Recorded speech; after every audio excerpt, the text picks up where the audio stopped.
Greetings from Bali. I'm having a bit of a holiday. It's lovely. It's nice, it's warm. But it's not a travel video. I just been thinking about, among other things, the intersection of music and technology.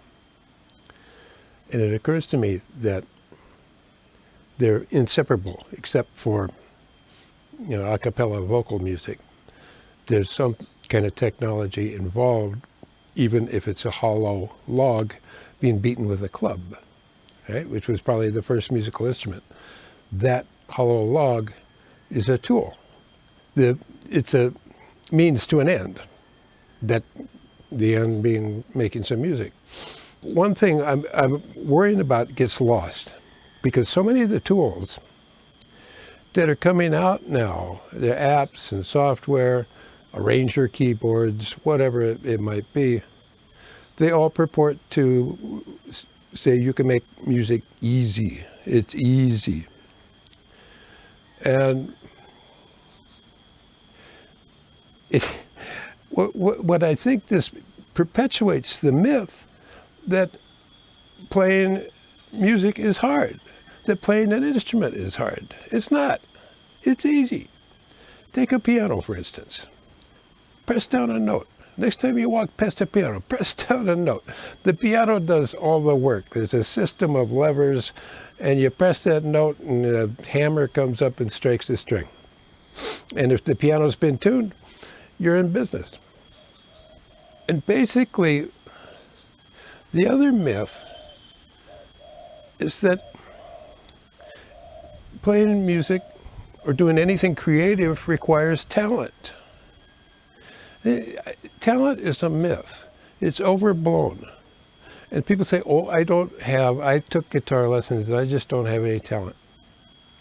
It's nonsense. Certainly there are individuals that have greater aptitude and are extraordinary. Mozart, Duke Ellington, Stevie Wonder.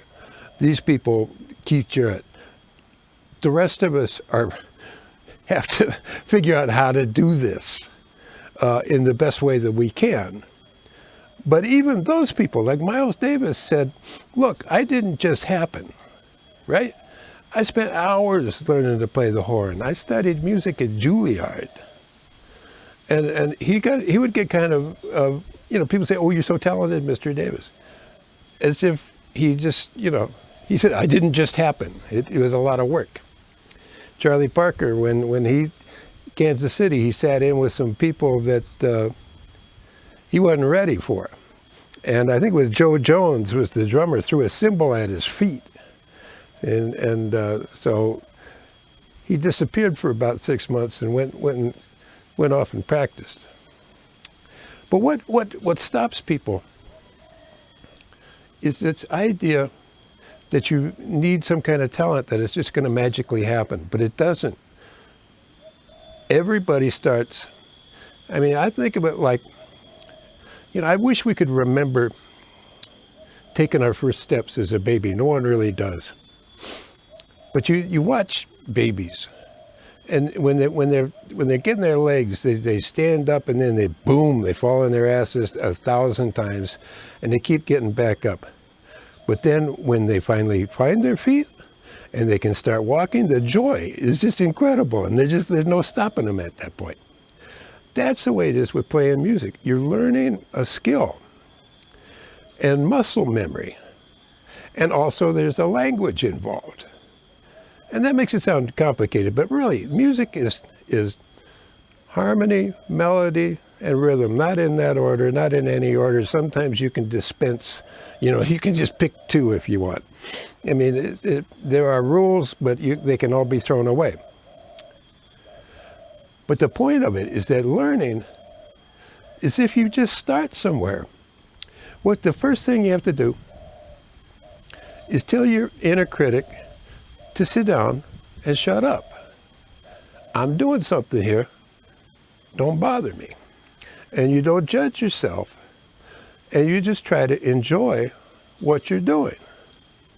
And you might just be learning simple chords and figuring out how they go together. I remember being 3 and sitting at the piano and just playing complete nonsense, but I remember repeating certain patterns of the nonsense.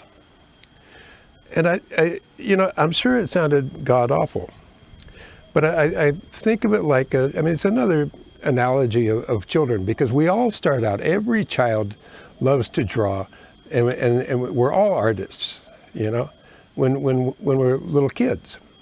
Take any little kid, give them a pack of crayons and some paper and a table, and say, sit down and draw something. And they'll come back and go, look, they'll show you this, and you go like, yeah, what is that? Can't you see it? It's a tiger eating an ice cream cone. Look, they can see it, you can't. But they haven't gotten into this thing where they're judging themselves and say, oh, I'm no good, I can't do this, I'm not talented. You got to put that aside. I mean, imagine if you did that when you were trying to learn to ride a bicycle. You fall over 1,000 times, your dad has to run alongside you, hold it for you. Same with driving a car. It's a skill, right? Nobody, but everybody's horrible when the first time they drive, they hit the gas too hard, they hit the brake too hard, they turn klutzy, right? Nobody says, oh, I don't have any talent to drive. You just keep going, and you make your mistakes, and you go on. And that's all you have to do with an instrument. Some of them are harder to get started on than others. Like a brass instrument, you're going to need a teacher to help you get beyond just making fart noises to play trumpet, because you have to know where to put your lips. Same with a reed saxophone. I've tried playing sax and I just squawk. I learned how to play scales on a sax. Even guitar takes a little bit of touch. It needs to be set up right. I'm a little chauvinistic about piano because that's my instrument, but also I think every musician, it behooves them to learn the keyboard, because that's how you learn harmony. Because some instruments, like a bassoon or whatever, they can only play one note at a time. You need to know how the chords work, and that's the harmony. But it's if you can treat it as something that's fun and entertaining, that's the first hurdle to get over. When I was a kid, there was a piano in the house, so I was lucky on that end. And the other thing that happened, if the piano had been in the same room as the TV, I probably never would have learned. Because what would happen, we had one TV in the house, and I was the youngest in the family, and I had no say in what channel the TV was going to be put on. And invariably it'd be something that I had no interest in, some cop show, or my mother loved the variety shows like Andy Williams and Perry Como, and I was like, no. And I would wander off to the living room where the piano was and sit down and just tinker on it for entertainment. Because there was no video game, no internet, no computer, there wasn't another TV upstairs. I mean, I like to read, but I wanted to do other stuff too, right? So for me, the piano was like a toy. But eventually I got into it and I enjoyed learning it, and then I got to the point where I was actually stood up and started walking a little bit, because I learned a few chords and this and that, and I started learning by ear, by just trying to match what's on a record that I liked. And I became friends with all the guys that were in Cheyenne that were in garage bands, and we were playing in garage bands. And Joe Risha he had the best band in Cheyenne, Jason and the Agronauts. And they were a couple of years older than me, but they let me hang out because Joe was good friends with my older brother, Alex. And, Joe was always over at the house, and we were always over at Joe's house, so it was like family. So there wasn't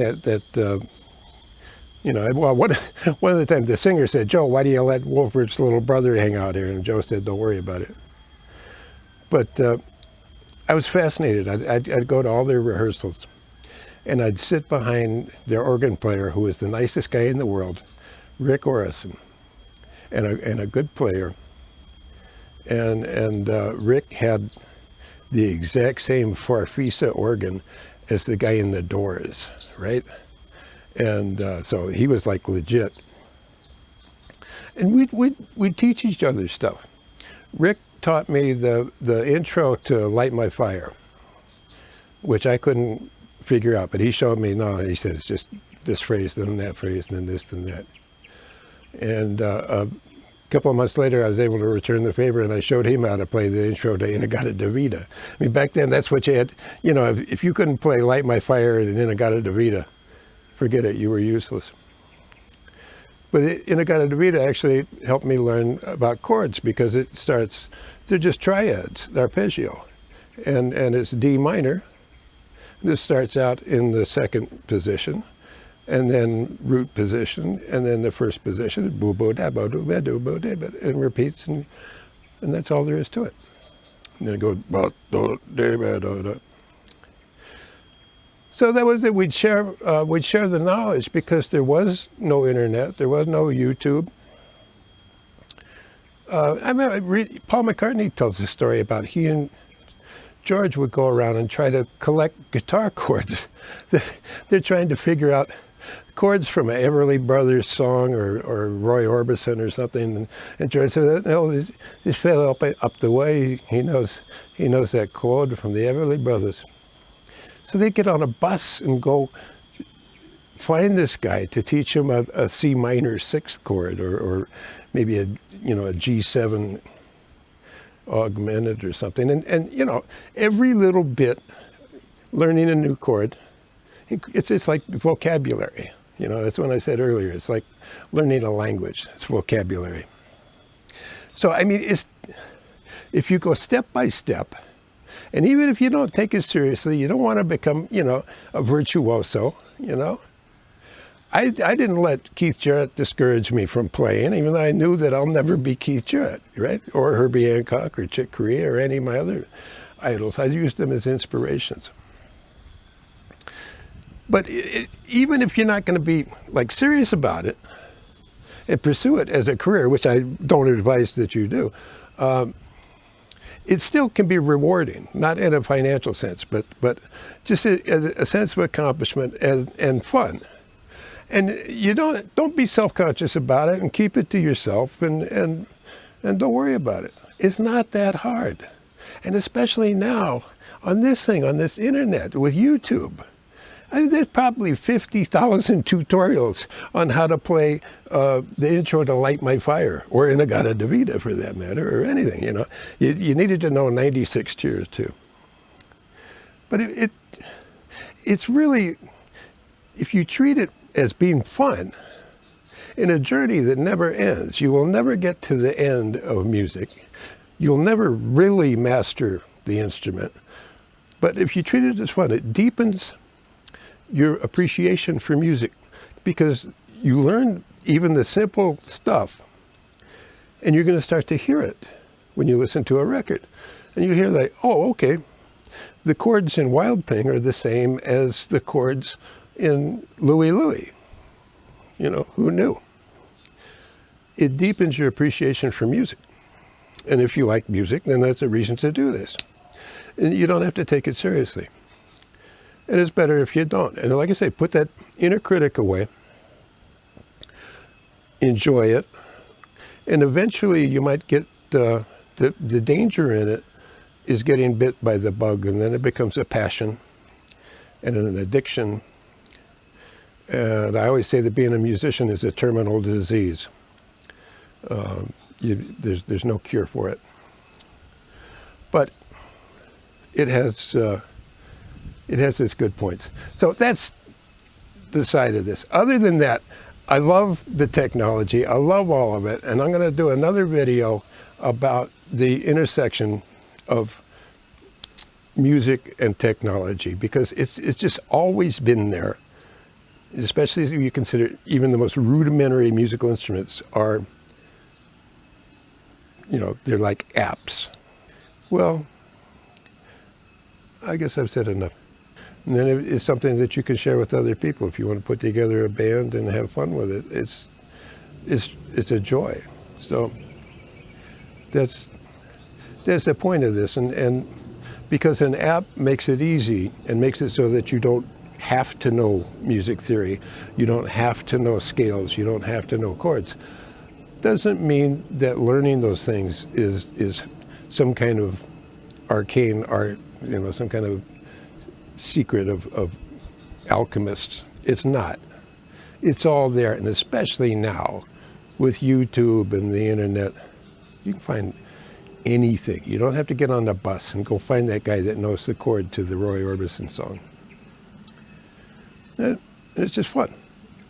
And then when you play, you know you did it. It wasn't the app.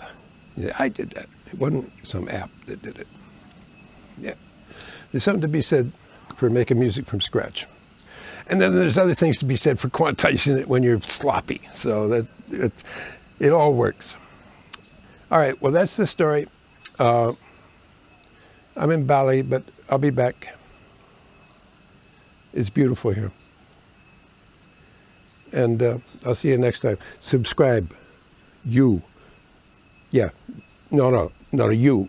No, the guy behind. Push that button, all right? Come on. What do you think I'm doing this for? I don't know. I don't know why I'm doing this. That's a good question. What am I doing this for? I'm on vacation. Forget about it. All right, I'm out. But subscribe.